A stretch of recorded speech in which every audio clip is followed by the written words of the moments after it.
Well, today marks 1 year since the disappearance and death of Navy seaman Angelina Resendiz. Police arrested sailor Jemiah Copeland and placed him in pretrial confinement in connection to her death. Angelina Resendiz's mother, Esmeralda Castle, and their family attorney sat down with 13 News Now to talk about the impact this case has had since Angelina's death. I've not realized that it's been a year. It was brought to my attention, it's almost been a year. I'm like, we've done a lot in a year, and there's still a lot, to be done. Esmeralda Castle's advocacy has spanned far and wide since the death of her daughter, Angelina Resendiz, on May 29th of 2025. Did you think maybe a year ago that Angelina's death would become this profound thing in a way that maybe you didn't imagine, or other people who've been touched by her and you in their lives maybe could have imagined? No.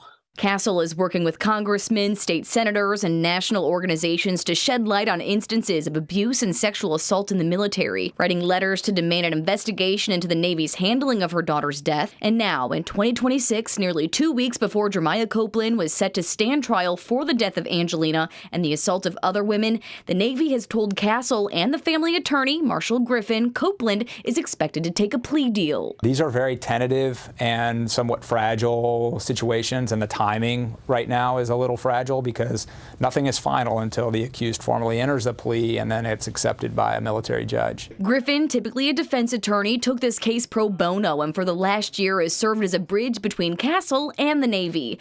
Griffin says he never expected this case and Castle's advocacy to reach as far as they have. Just unspeakable levels of grace and humility and mercy and compassion. It's just, man, it's the best of us. Castle taking that strength and turning it into forgiveness. I can't let this, eat my life away, right?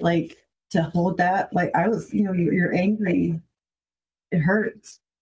But you have to, I know who I am, right? We're more than this.